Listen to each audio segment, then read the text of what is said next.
5월 23일 잠실 주 경기장 앞 우리는 분명 하나였다. 만나게 되어 정말로 반갑습니다. 오늘 잠실거리에 이렇게 저희들을 불러 모아 서로 웃으며 정답게 손잡고 즐길 수 있는 자리를 마련해 주신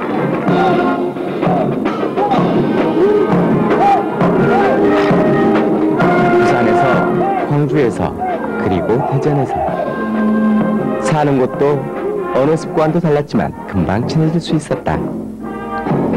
매일같이 일기를 통해 만나고 대화를 나누던 오랜 친구였다. 2000 사랑의 일기 큰 잔치는 서울 학생과 지방 학생의 만남, 그리고 서로 다른 언어의 만남으로 시작됐다. 이날 지방에서 올라온 학생은 3천여 명. 우리는 서울 친구의 집에서 민박을 하며 첫날을 맞았다. 서울 친구들과의 하룻밤. 학교에서 오전 수업을 마친 우리는 서로의 사랑과 동질성을 확인한 다음 손에 손을 잡고 잠시의 실내체육관에 모였다. 13,000여 명. 과연 어떤 믿음을 안고 우리는 이 자리에 참석했을까?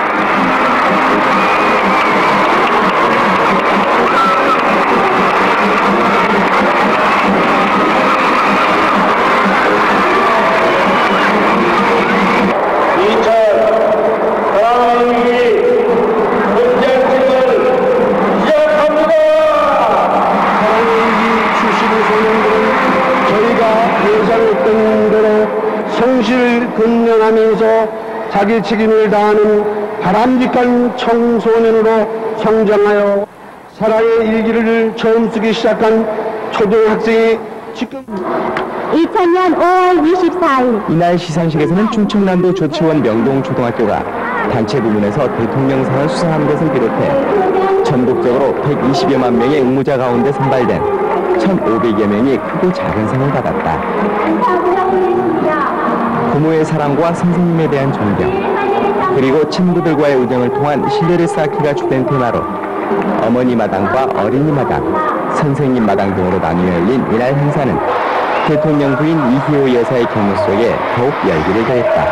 오늘 교사, 학생, 학부모 등 우리 교육의 주인공이 모두 모인 사랑의 일기 큰 잔치에 함께 하게 된 것을 대단히 기쁘게 생각합니다. 인간성 회복 운동 추진협의회가 지난 10여 년 동안 보려온 사랑의 일기 운동은 교사, 자녀, 부모가 함께 참여하며 서로의 신뢰를 회복하는 데 많은 기여를 해왔다고 생각합니다. 오늘날 우리나라가 이만큼 발전하는데 가장 크게 공헌한 것은 교육이라는 사실을 부정하는 사람은 없을 것입니다. 그만큼 교육의 중요성을 갈수록 더욱 커지고 있습니다. 아무쪼록 이번 이 큰 잔치를 통하여 교사, 학생, 학부모니 신뢰가 더욱 두터워지고 사랑의 일기 운동이 더욱 발전하기를 기원합니다. 감사합니다. 이날 행사는 교사와 학생, 학부모가 하나 되는 교육 3주체 신뢰 쌓기 선언문을 낭독함으로써 소위 왕따와 학교 폭력 등 우리를 우울하게 만들었던 이 시대에 신선한 충격을 안겨주었다. 적극 기할 것을 선언합니다.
나는 정말 사랑의 일기가 그립다. 처음에는 칸도 많고 해서 지루하고 칸 메꾸기가 실증이 났지만 그것을 다 메꾸기로 마음먹고 썼다. 그러자 더욱더 자세한 문장을 구사하기 위해 내 마음속의 문을 열어놓게 되고 언젠가부터 일기라는 것이 내 하루를 반성하게 해주고 내 자신이 방황하고 결단을 내리기 힘들 때는 내 마음을 일기해 주었다. 그래서 나는 일기에 내 모든 생각을 담아두었던 것이다. 어쩌면 이것이 마음의 대화일지도 모르겠다. 일기 쓰는 어린이, 우리의 미래입니다. 한 권씩 주겠어요. 우리 다 같이 한번 읽어볼까요? 이 일기장은 여러분이 그동안 써왔던 일기하고는 다르게 안에 보면은 일기를 쓰는 어린이는 절대로 삐뚤어지지 않는다는 믿음으로 시작한 사랑의 일기 보내기 운동. 그동안 전국적으로 배포된 사랑의 일기장은 500만 권을 넘어섰다. 사랑의 일기장은 인간 존중편과 효도편, 성실, 예절, 경제, 질서편 등 그 종류만도 10여 종에 이른다. 또 일기를 열심히 쓰는 학생들을 격려하기 위해 공개 심사 등 매년 심사 방법을 달리하며 가장 합리적이고 공정한 심사 방법을 찾아 시상식을 받고 있다. 지난 4.3 총선 때는 민주주의 일기장이 보급됐다. 청소년들이 선거를 어떻게 보고 무엇을 느꼈을까? 우리는 이들 일기를 묶어 청소년 선거 감시 백서 형태의 민주주의 사랑의 일기를 책으로 출간하기도 했다.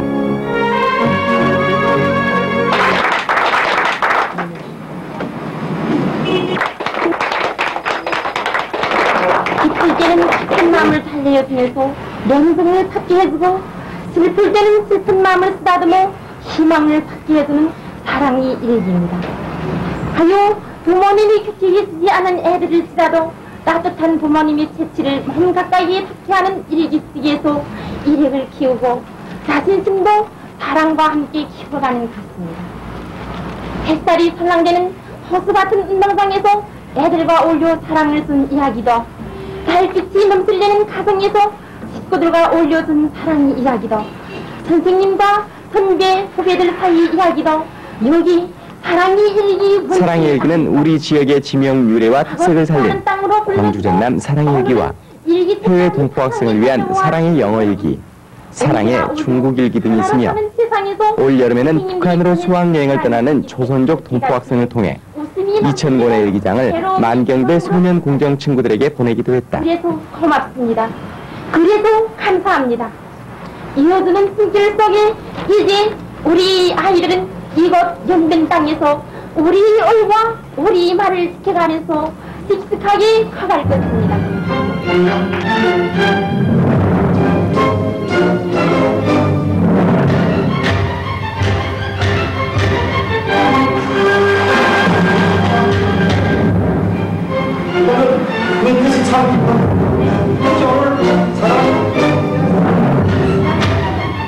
또 세계 여러 나라를 돌며 일기를 통한 한민족의 단결성을 회복하고 조국의 소중함을 일깨우고 있다.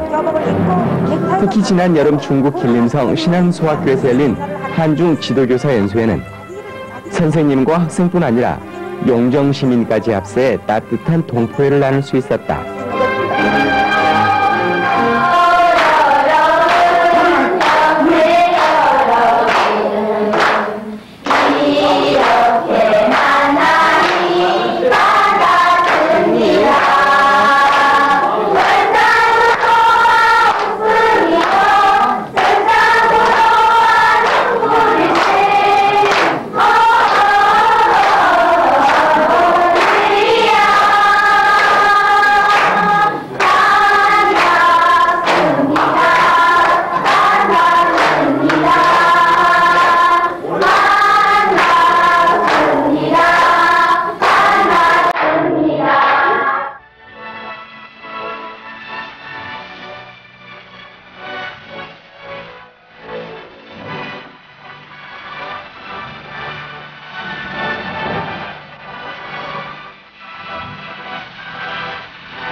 그런가 하면 일기 쓰기를 권장하는데 그치지 않고 사랑의 일기 큰 잔치를 통해 만난 청소년들을 모아 우위를 다지고 친교를 나누는 다양한 프로그램도 개발하고 있다. 동서를 하나로 한반도를 하나로라는 슬로건 아래 열린 영원함 청소년 대회는 부산, 울산, 경남과 광주, 전남 지역 청소년 100여 명이 참여해 호연지기를 기르고 단합된 힘을 모아 남북 통일의 기틀을 마련했다. 어린이들이 서로 만나서 마음을 느꼈습니다. 지난 4.13 총선을 통해 어른들의 선거 문화를 보고 느낀 대로 기록한 민주주의 사랑의 일기에 나타난 양 지역의 선거 풍토와 지역 감정 실태 등을 비교 분석하는 토론회를 가지며 미래의 주역으로서 바람직한 역할을 모색하기도 했다.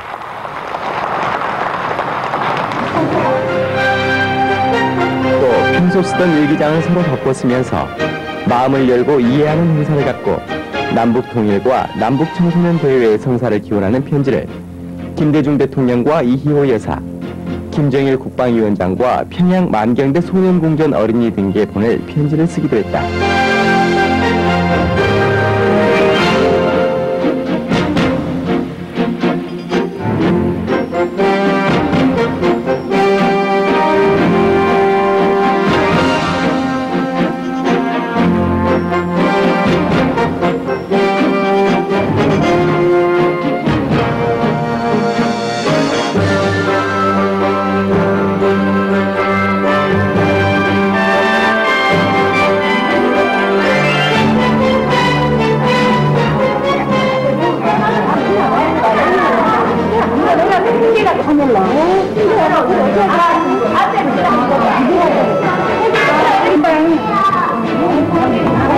사인이라는 말이에요.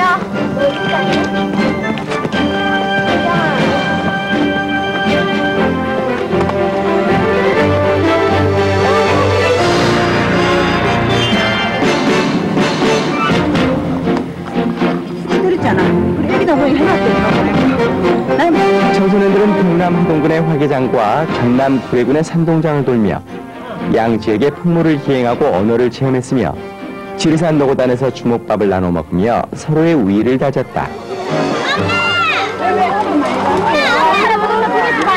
자, 친구, 우리 친구들 나 단무지를 썰어왔어.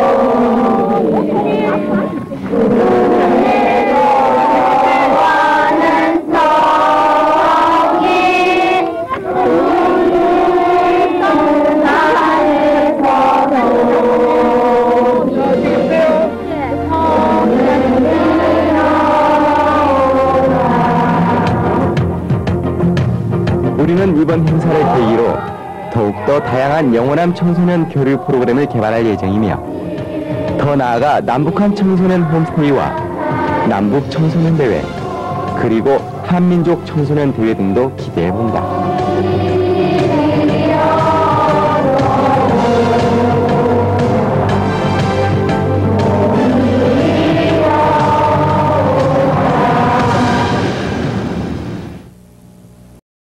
한국문단의 거목으로 꼽히는 미당 서정주 시인이 어젯밤 별세했습니다. 시 국화협회서로 유명한 미당의 문학세계 이현님 기자가 소개합니다. 흰눈이 내리는 성탄절날 우리 문단에 큰 별이 졌습니다. 향년 85살. 서정주 시인은 올해 부인 방옥숙 씨와 사별후 그동안 외부와 일체 접촉을 끊고 지내왔습니다. 그러나 자신의 죽음을 예감한 듯 지난달 10일 추한 모습을 보여주기 싫다던 고집을 꺾고 병실에서 언론과 마지막 인터뷰를 했습니다. 그는 일제 때의 일부 행적과 80년대 정치 참여에 대해 어떤 말을 남기고 싶냐는 질문에 어렵게 말문을 열었습니다. 잘 봐달라고 말씀하더라고요. 서정주 시인은 이 자리에서 사후에 공개하라며 살신 성인비란 송시를 마치 유언처럼 남겼습니다. 남을 위해 숭고한 죽음을 바친 사람들을 애도하는 이 시는 이 땅의 사랑과 번영을 기원하고 있습니다. 우리 사회에 그나마 마지막으로 지탱하는 사람들은 남을 위해서 목숨을 던진 사람들이다. 그들을 위해서 뭔가 하나 만들어놔야 될 거 아니냐. 1915년 전북 고창에서 태어난 서정주 시인은 전율을 느끼게 하는 시어로 한국인의 심상을 꿰뚫는 천여 편의 시를 발표해왔습니다. 때문에 그는 살아있는 시의 신, 국보시인으로 우리 현대시사에 확고한 업적을 남겼습니다. 팔순을 넘어서도 창작의 열정을 쏟았던 서정주 시인. 우리들 가슴 속에 한 송이 국화꽃을 심어놓고 떠났습니다. KBS 뉴스 이현임입니다. 성탄절을 맞아 기적 같은 일이 일어났습니다. 내다봤습니다. MBC 뉴스 김승환입니다. 우리 시대 최고의 시인으로 불리어온 미당 서정주 선생이 어젯밤 자정쯤에 85의 나이로 숨을 거뒀습니다. 미당은 이틀 동안 혼수 상태였기 때문에 그가 남긴 수많은 시만이 유언으로 남았습니다. 이선재 기자입니다. 노란 내 꽃잎이 필라고 간밤엔 무서리가 저리 내리고 내게는 잠도 오지 않았나 보다. 국화의 시인 미당 서정주 선생이 어젯밤 85을 일기로 영원히 국화 속으로 떠났습니다. 지난 10월 소꿉친구였던 부인과 사별한 충격으로 쓰러진 그는 한사코 곡기를 거부했습니다. 그리고 폐렴이 악화돼 산소호흡기를 쓰고 지내다 흰눈 내리는 겨울밤 유언도 못한 채 아내를 따랐습니다. 편안하게 아주 평화스럽게 고통 안 받으시고 잘 돌아가셨다고. 미당은 지난달 병상 인터뷰에서 겸허한 부탁의 말을 마지막으로 국민들에게 남겼습니다. 잘 봐달라고 말씀하더라고요. 덕담을 해달라고 하자 아직도 인생이 무엇인지 모르겠다며 문학청년 같은 미소를 지어 보였습니다. 덕담을 할 줄 알아야지. 내가 덕담을 할 줄은 몰라. 미당은 오는 28일 발인을 거쳐 어렸을 적 뛰놀던 전라북도 고창 선산에서 자신을 키워주었다던 바람과 함께 영면하게 됩니다. 미당과 지난 가을 소설가 황순원 선생의 타계로 금세기 문단의 큰 별들이 모두 쓰러짐으로써 현대문학의 20세기가 막을 내렸다는 평가도 있습니다. MBC 뉴스 이선재입니다. 한국 현대시에서 미당을 빼놓고는 얘기가 안 될 정도로 그가 20세기 한국 문학에서 차지하는 비중은 어느 누구와도 비교할 수 없습니다. 우선 양으로만 봐도 미당은 그동안 15권의 시집과 1000편이 넘는 시를 남겼습니다. 박상우 기자입니다. 새천년 첫 해의 끝자락, 미당의 타계로 한국 문단은 초라해졌다는 데 이견이 없습니다. 화사, 동천, 자화상 등 1000편이 넘는 명시를 남긴 미당은 우리말의 연금술사로 통합니다. 언어가 가지고 있는 그 힘과 언어의 위대성과 언어의 무력을 동시에 저한테 보여주시는 것 같았었어요. 1915년 전북 고창에서 태어나 한국 최고의 서정 시인으로 자리매김한 미당. 시대를 관통해 토속적 정서와 한, 그리고 불교적 윤회관과 삶에 대한 적당한 체념 등을 탁월한 시어로 토해냈습니다. 영어 번역할 때 한국적인 그 말 번역할 수 없겠다고 그래서 항상 너무 미안했었어요. 어른이 되기에 항상 부족한 소년의 마음이란 뜻에서 자신을 미당이라 칭했던 서정주 시인. 뛰어난 문학사적 업적에도 불구하고 일제시대 그의 친일 행적과 80년대 군부 독재에 협력했던 일들은 아쉬움으로 남습니다. 거짓말도 많이 했죠. 근데 거짓말 않기가 참 어렵다는 걸 통렬하게 느꼈어요. 그것이 끝내 마음의 짐이 돼서인지 미당은 사후에 공개하라며 의롭게 살다간 이름 모를 영혼들에게 송시를 미리 써놓았습니다. 님들의 그 마음 계심으로 그 마음 이어받아 우리가 삶으로 우리의 사랑도 마르지 않고 우리의 목숨도 늘 떳떳하옵니다. MBC 뉴스 박상호입니다.